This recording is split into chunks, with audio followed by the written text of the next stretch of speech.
Next category, food. So you still have to eat while you're traveling, and food costs can start to really add up when you're traveling, because especially if you're staying in a hotel and you don't have any type of facilities to provide those meals for yourself, then it means that you're eating out three meals a day, and that's the type of cost that can really start to add up.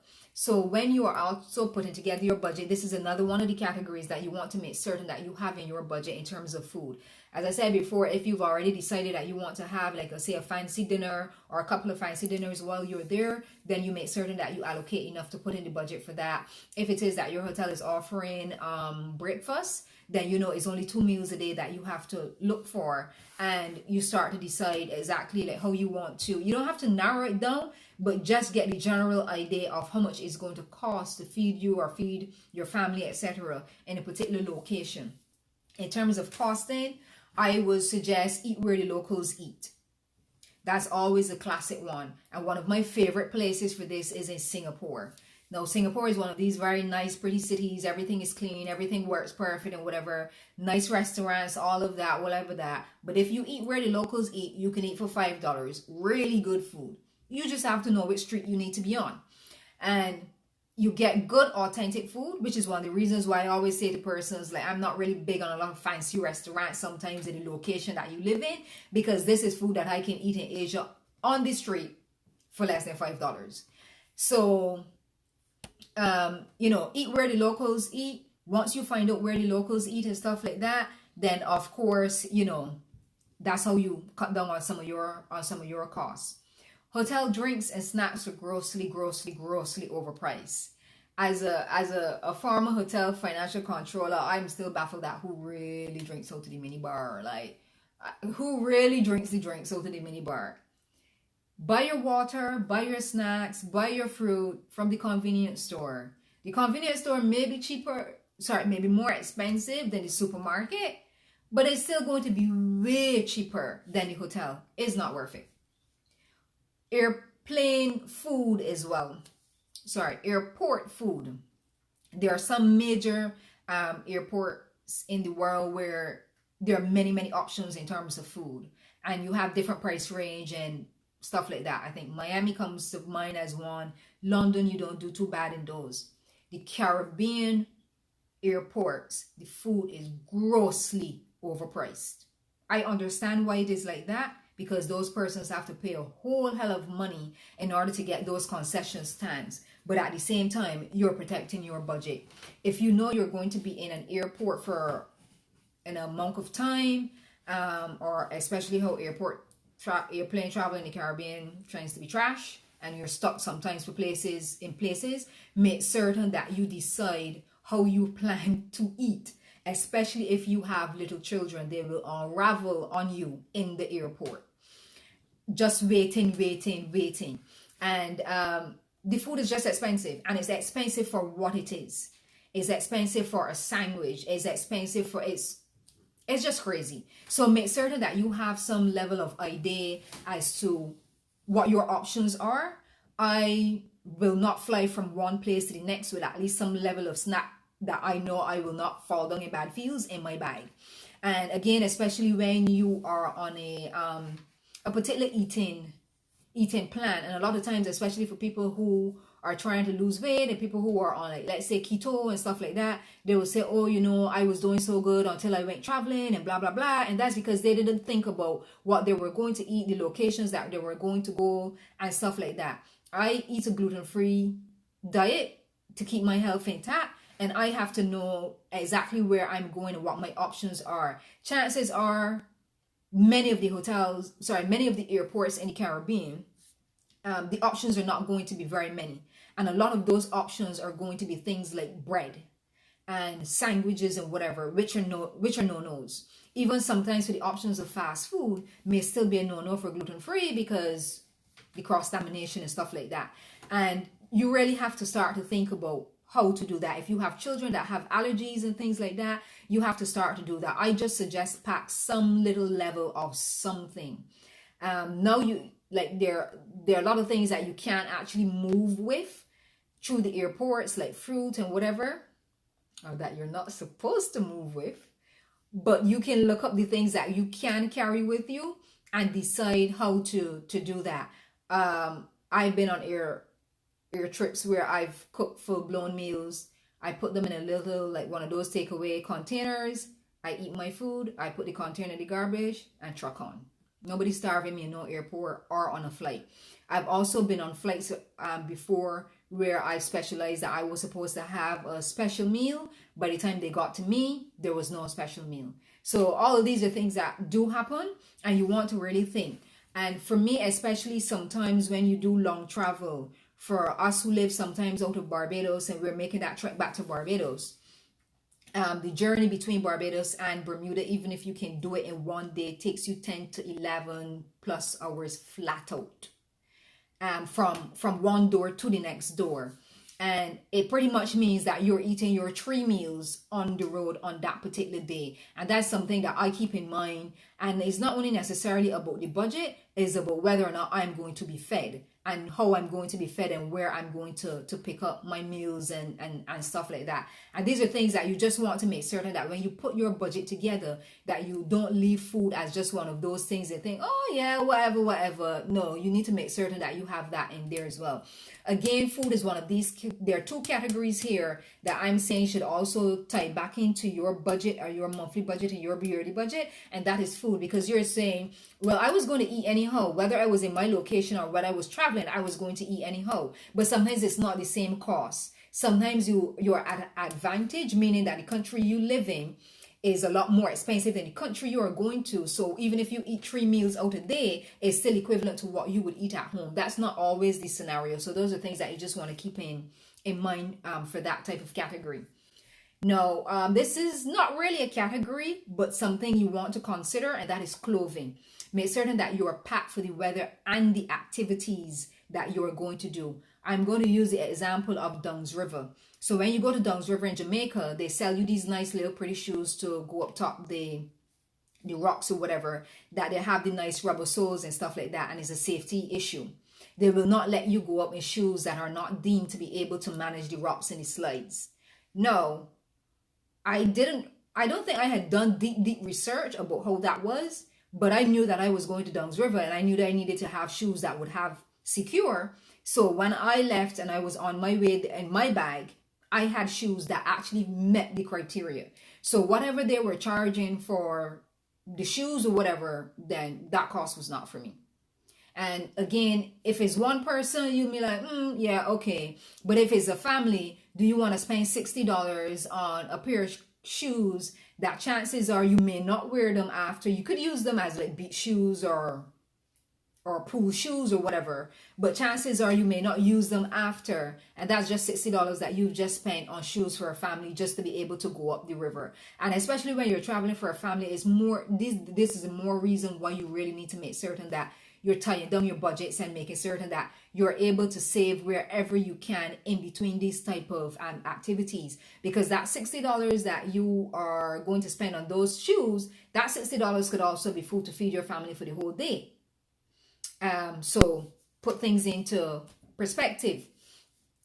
Clothing, in terms of locations, you don't want to waste money buying like sweaters and coats because you didn't research the temperature before you left home of the particular country. Sometimes I think people still travel to countries. Actually, sometimes people move to countries and still don't even know that the country has seasons and the type of seasons, and they bring no clothing with them. And then they have a huge added cost of trying to buy pieces and whatever because you didn't check the temperature. So you weren't aware that if you went to Miami in November or December, that it may be coldish for you according to Barbados temperature. So now you're stuck there and you don't have a sweater and you have to go buy sweaters and stuff like that as an extra cost that you didn't necessarily want to spend, and for items that you're not probably going to use, whereas you could have packed your suitcase in a more appropriate way and not incur that type of cost. So those are other things that you want to make certain that you're doing. How do you fund this trip? Now, the trip should be funded before you head out. I alluded to the fact before that once you have already decided you want to visit XY country, whether it's the year before, at the beginning of the year or whatever, you need to be able to put these inside of your budget for the whole year to make certain that you're funding make certain that when you go on this trip, I know that there are a lot of persons who go for loans and stuff to go traveling and all of that. I don't buy into that theory. Anyone who've done my debt sessions or any of the frugal living or debt free sessions or whatever would know that I don't buy into that type of concept of getting a loan and stuff like that to go for a personal vacation or holiday, if you're going for medical reasons but not for a vacation or holiday. Because let's look at it this way: if you take that trip and you went overseas and you didn't have it fun before you left, and you've put it on a couple of credit cards, maxed out your credit cards or whatever, you come back to your location and you're paying for that holiday for 2 years. And sit down and ask yourself, do you really want to pay for a holiday 2 years after you've been on the holiday? You've long forgotten the holiday. And there's some persons then who end up in a cycle where they may not necessarily pay for 2 years, they may pay it for 1 year, and by the time they finish pay for it, they go and take another one to pay for the next one, pretty much the same way that they do with the back to school loans and stuff like that. And I'm not an advocate of that type of scenario. What I would suggest is that you make certain that you have a trip that you can afford. If you are going to a location, let's say, and I know a lot of people sometimes go to family, let's say in New York or even in London and Canada or whatever, you have some holiday and you want to go, and your family say, oh, come for 4 days, for 4 weeks or whatever. You may have free accommodation, you may not have free accommodation.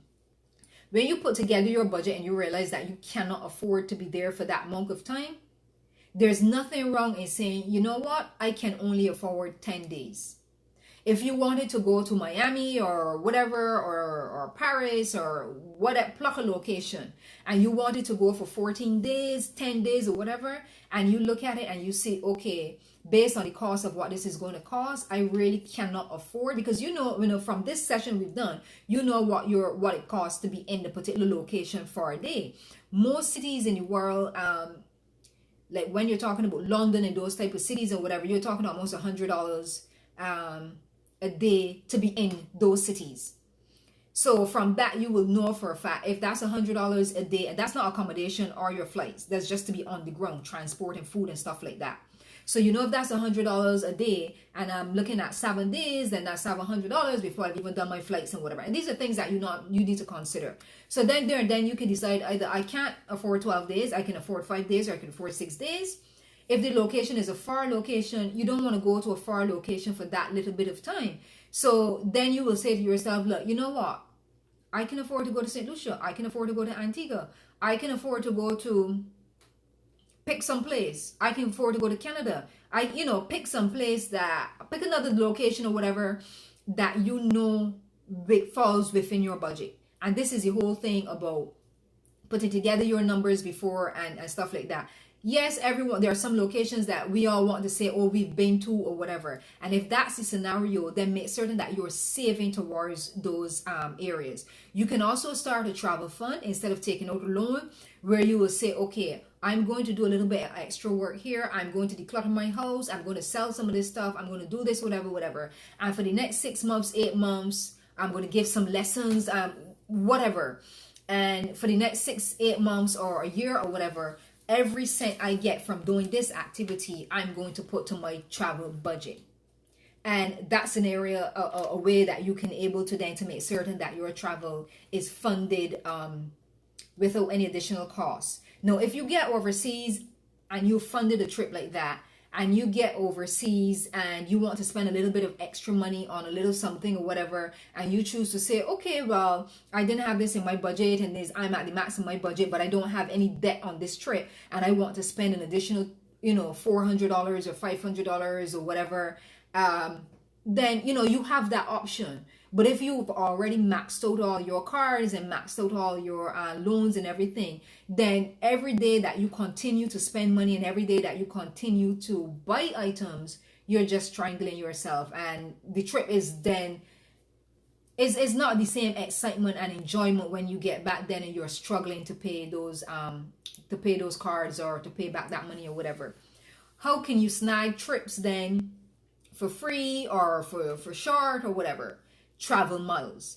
Now, at the beginning, I had alluded to the fact of how persons are using credit cards in other territories, not in the Caribbean, in other territories, to take out new credit cards and get the maximum amount of miles that you're allowed for a new card, and then they're doing that couple of cards and couple of skipping, and that's how they're able to secure miles. In the Caribbean, most I think all the banking institutions of the all the countries in the Caribbean, there's at least one or two of the banking institutions that do offer you a decent travel card. And I say a decent travel card because not all travel cards have the same weight. No, a travel card may be a card that you have with your bank. It's a credit card, and the advantages of it is that for every $2 you spend, you get back $1. That's what most of them are like. You get back $1. There are some credit cards that offer you cash back. There are some that offer you like points to some retail stores and thing. I've seen those ones. And there are some that offer you airplane miles. There are some that offer you the AA ones where you get your miles from AA. I know those are the ones that are fairly popular. And there's also one which is like the Euro, or those are the ones where you don't have to spend it on a Pacific airline, but you can spend it on any airline and any accommodation, car rental, and those type of scenarios. Now, I'm just going to go through a few basics for persons who are not familiar with those type of cards. Now, the first thing to be warned about is that the more muscle those cars have, the more they pay, the more they cost. So you may have a credit card that's $50 a year, but when you start to have some of these cars that have all these airplane miles and more advantage, those cars start like $200 a year in fees.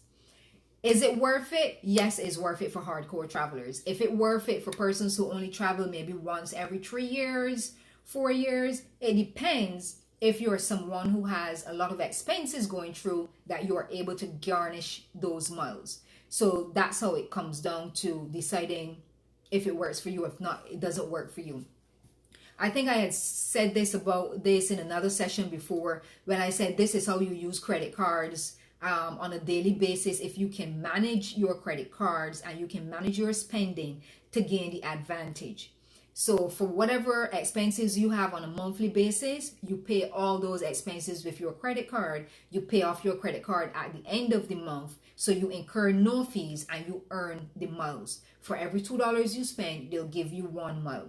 So if you spend $50,000 in a year, you'd earn 25,000 miles in that year. 50,000 is a bit steep for, unless it's a big family and stuff like that. And 25 months, so that 25,000 miles, then you decide how you want to use it. Now, some airlines will tell you that they're blockout dates or some cards. And I know this was a thing with the AA card at some point in time. I don't know if it's still like that. And they will have blockout dates that they will say on these specific dates, you are not allowed to travel because this is peak time, blah, blah, blah. So they try to limit you in terms of when you can actually go and when you can actually use your miles. There are a lot of other cards that don't necessarily have those type of blockout dates. So when you're deciding if you want to get a travel card and which one works for you, these are things that the questions that you want to ask or the questions that you want to really fine print to find out whether it's a card that have a blockout date or whatever, or whether it's a case where you are tied to a Pacific airline or you're tied to a Pacific accommodation, or whether you can just use it on what type of accommodations and whatever. The way it works is that with most of them, they will probably do the booking for you. You just tell them when you want. They'll check your mileage to see how much miles that you have, and sometimes in the case if you don't have as much miles, you can pick it up. So let's say you wanted to fly from Barbados to Miami and you needed 20,000 miles. If you had 16,000 miles, they'll probably let you pay for 4,000 miles, and then you can use your 16,000 miles to use that trip. With all of them, you have to pay the taxes. You don't get away. It's just not $0 that you pay. You still have to pay the taxes because the government needs their money. So you still have to pay the taxes on the plane ticket. And again, then you can decide like locations and stuff. I think like now from the Caribbean, let's say to Miami, it's only 20,000. That's not a whole lot of miles. Places like the UK, you may need about close to 70,000 miles to do that, depending on how much shopping you do or how much you use your card or whatever.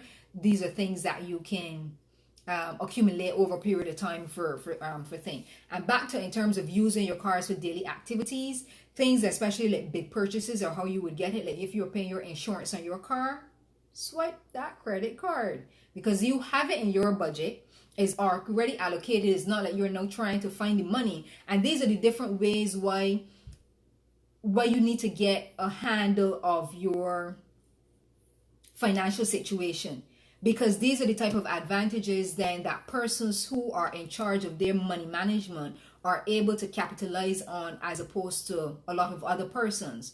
And that is, if you are not carrying these levels of debt and you already know that you're paying your insurance and you have the money there to pay your insurance, then swipe that credit card by all means and get those miles and pay off the credit card. There are institutions that will also allow you to pay for many things using a credit card, including your car payments.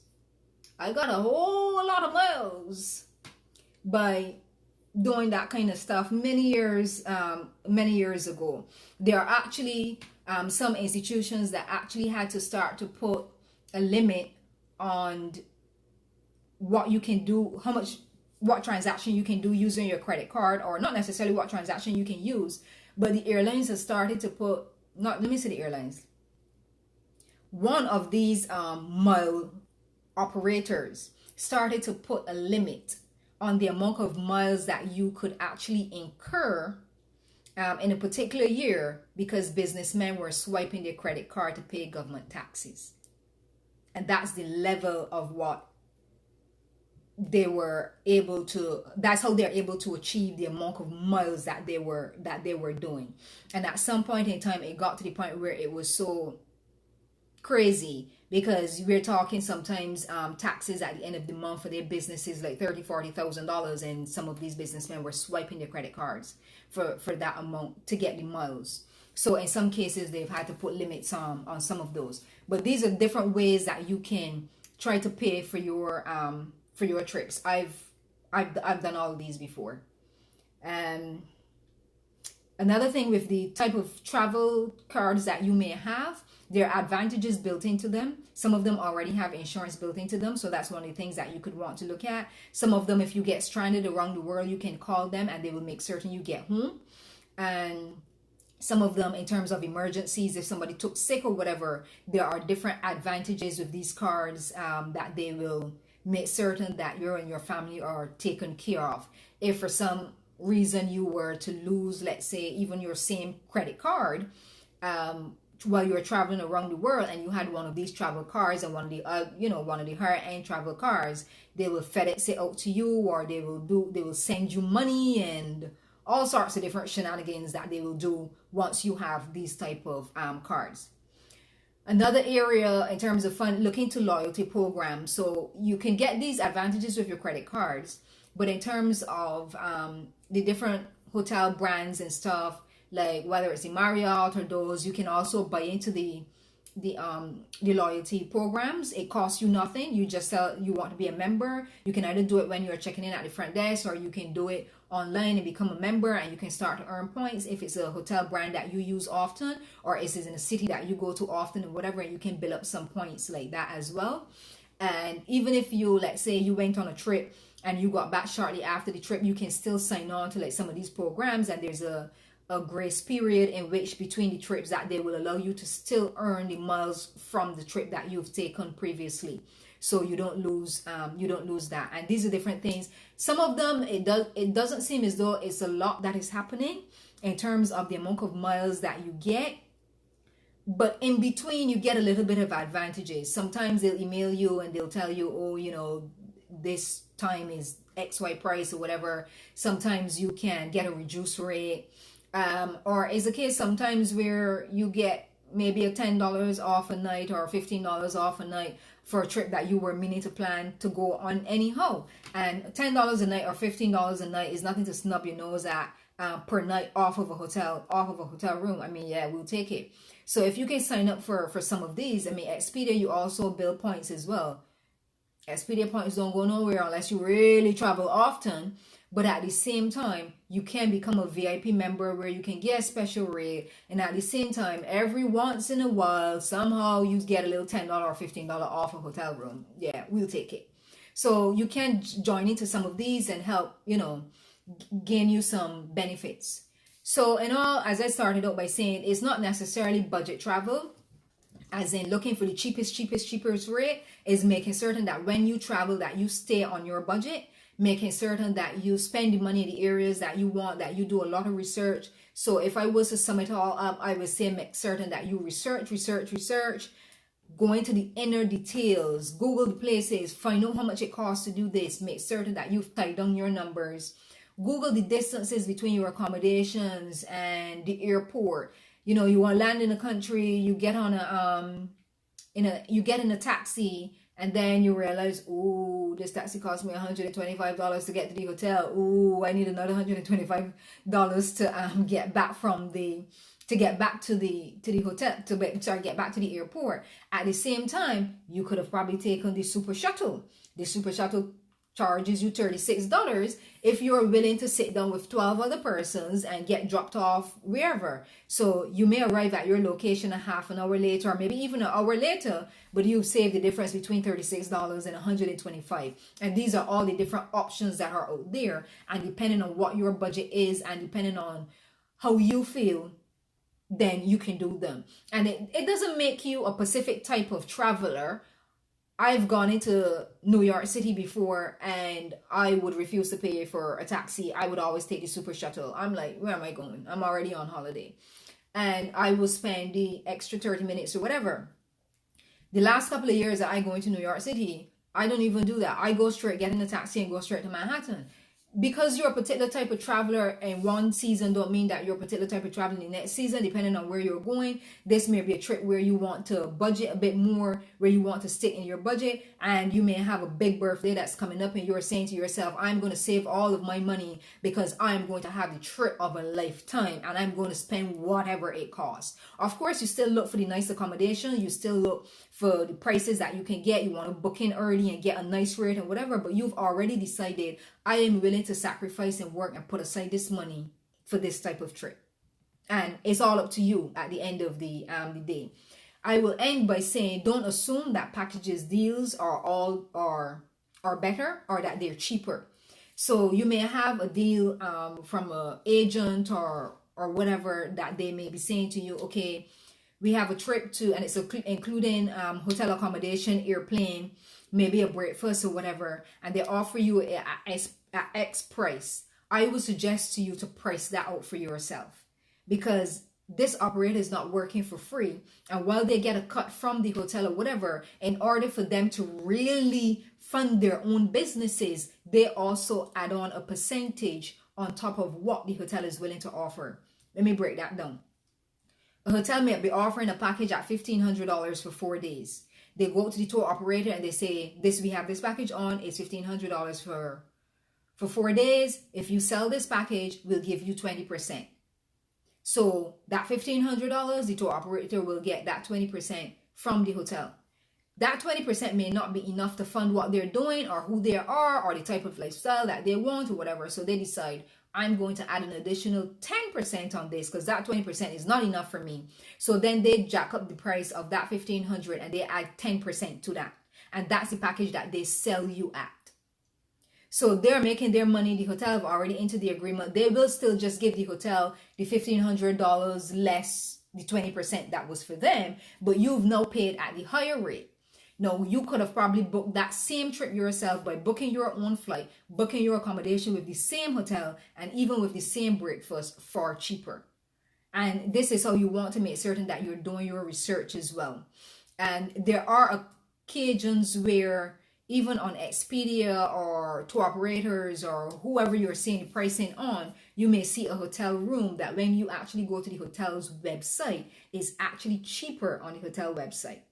So when you're doing your research and you're using the portals, also when you've narrowed down, I wouldn't say for everyone because it gets time consuming, but if you see, let's say you're on Expedia and you see a hotel that you like and you're saying, okay, I like this hotel, this looks like a good price, it looks like a good location, this is my number one hotel, just go on the website, check the same dates and whatever and see what the rate looks like. There are rare occasions sometimes where the hotel is actually offering a better rate for some random reason, probably because they don't have a lot of bookings and they've decided to drop the rate from their end as well for that period of time. So these are things that you just want to look at and see what options that you have there.